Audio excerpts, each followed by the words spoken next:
La difficulté de parler de ses offres, de ses créations, de ce qu'on a envie de vendre et le malaise que ça peut créer, c'est quelque chose d'ultra récurrent.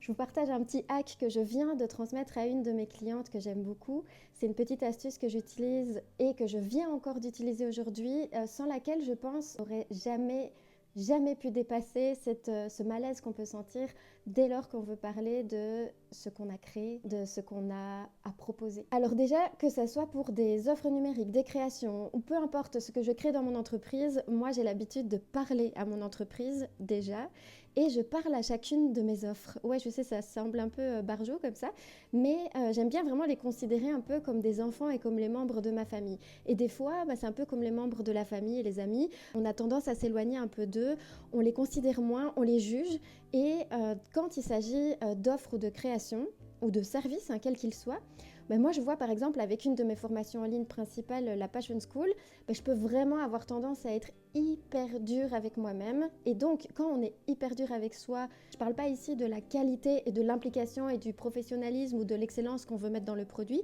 je parle du fait que même quand c'est le cas, c'est jamais assez, et ça va souvent être le cas pour des personnes qui sont un peu neuroatypiques. On met la barre très très haut et on a tendance à se déconnecter aussi de notre offre et de ne même pas voir la valeur qu'il y a dedans. Or, ce petit hack, il est que quand tu considères tes offres, tes créations un peu comme des membres de ta famille, tu fais des réunions de famille et tu leur parles. Je t'explique. Moi, j'ai besoin de les voir déjà. Donc souvent, je vais faire des panneaux avec des images de mes offres et de mes créations et je les vois tous ensemble, et quand je les vois, je ressens. Je ressens soit celui que j'ai abandonné, celui que je n'ai pas soigné, celui avec lequel j'ai un malaise ou quelque chose qui est à améliorer. Donc ça peut être pour des choses vraiment pratico-pratiques. Mais il y a aussi tout simplement le fait que J'oublie ce que j'ai créé dedans, j'oublie l'implication que j'ai mis, j'oublie à quoi ça ressemble, je me déconnecte en fait en quelque sorte de ce produit-là. Donc déjà, je mets des images sur des panneaux de mes produits et de l'ensemble de ce qu'il y a dedans, vraiment des patchworks un peu comme un mind map. Et si tu es neuroatypique, il y a de fortes chances que tu aies besoin de revisualiser régulièrement. Et donc du coup, en les voyant, ça me permet vraiment de leur parler et d'avoir des conversations. Ouais, je sais. Ça me permet aussi de me rendre compte de où j'en suis dans mon entreprise et que l'ensemble de ces offres ou de ces créations, par exemple des créations artisanales, elles ont toutes leur vocation. Il y en a des petites qui sont plus rentables que d'autres, il y en a dans lesquelles tu as mis énormément d'implication et qui ne sont pas forcément rentables. En fait, chaque membre de ta famille a sa place et sa vocation. Ce qui est certain, c'est que tout ce que tu as créé comme offre, comme service et création, ont toutes pour vocation de servir ton entreprise. Et ton entreprise, c'est une personne à part entière. Et c'est une relation que tu as aussi avec toi et ton entreprise. Donc vous pouvez vous asseoir sur deux chaises et avoir des petites conversations comme ça à deux, savoir comment elle se sent, de quoi elle a besoin là en ce moment. Et garder ce contact, je sais que ça semble un peu fou, mais garder ce contact vraiment avec autant ton entreprise que tes offres, ça te permet de porter tes offres et de les incarner aussi. Encore une fois, je mets de côté tout ce qui est plus pragmatique, tout ce qui va être plus marketing, éthique, etc., la structure, le délivrable, comment t'en parles et tout. Mais pour vraiment te sentir fier d'en parler, il faut que tu sois connecté. On parle beaucoup d'alignement, etc. Et ici, il ne s'agit pas de est-ce que l'offre est vraiment en lien avec ta cliente de cœur. C'est pas ça le sujet, c'est comment toi tu considères cette offre-là, comment toi tu la ressens, comment toi tu la perçois. Et si tu n'as pas cette connexion avec ton offre et ton produit, ça se sent. Et là, aujourd'hui, c'est passé un truc parce que moi, je fais souvent ce travail parce que j'oublie tout le temps la qualité, l'implication que j'ai mis dans mes offres. Même en faisant des mises à jour, comme plein de neuroatypiques, c'est jamais assez. La barre, elle est toujours plus haut. Et souvent, c'est le cas. Il y a toujours des choses à améliorer. Il y a toujours plus de pédagogie à mettre en écoutant ses clients, en demandant du feedback. Attends, il s'est passé un truc vraiment chouette parce que je partageais cet ensemble de petites astuces à une de mes clientes et on abordait dans ce cas-là tout ce qui concernait ses créations artisanales et le rapport qu'elle a avec chacune de ses créations.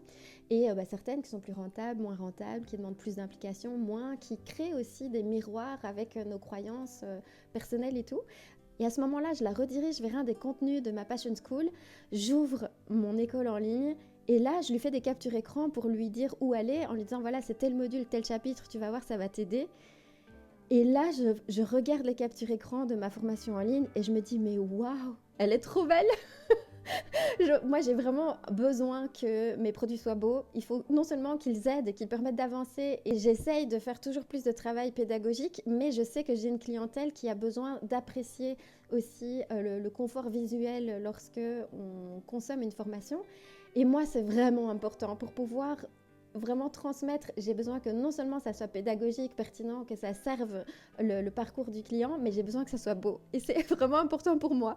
Et donc, du coup, en regardant les captures écran que je lui ai envoyées et en renaviguant à nouveau dans ma formation, alors que, vous imaginez, j'ai mes panneaux avec des images, etc., tout à coup, j'ai senti un coup de foudre pour ma formation et je me suis dit, mais j'ai oublié, en l'espace de quelques heures, en l'espace de quelques jours, de quelques semaines, on oublie ce qu'on a fait, on oublie la valeur du travail qu'on a mis dedans, on oublie l'implication et on se déconnecte de cette confiance et du coup, on n'en parle plus de la même façon. Et en regardant ces modules, je les ai là sous les yeux, c'est pour ça que je regarde là, mais tout à coup, je me suis dit, j'ai créé ça, c'est sérieux. Tomber amoureux de son client, oui, évidemment. Avoir un lien avec sa clientèle de cœur, la comprendre, échanger avec, mais c'est aussi le cas avec votre entreprise, avec vos produits, avec vos offres. Cette connexion-là, c'est quelque chose que vous devez faire parce que ça va vraiment faciliter la façon d'en parler. Et c'est aussi ça qui arrive à beaucoup de neuroatypiques, ils mettent énormément d'efforts. Souvent, les retours ne sont pas à la hauteur des efforts simplement parce qu'ils se déconnectent de toute l'implication qu'ils ont mise dedans. Et même s'ils parviennent à transmettre et expliquer ça, par exemple, sur une page de présentation, si eux-mêmes l'oublient, c'est ce qui fait qu'on n'en parle jamais ou bien qu'on va le mettre un peu de côté trop facilement dans notre communication. Donc du coup, merci à ma cliente et voilà, faites des réunions de famille avec vos produits, vos offres, vos créations et avec votre entreprise.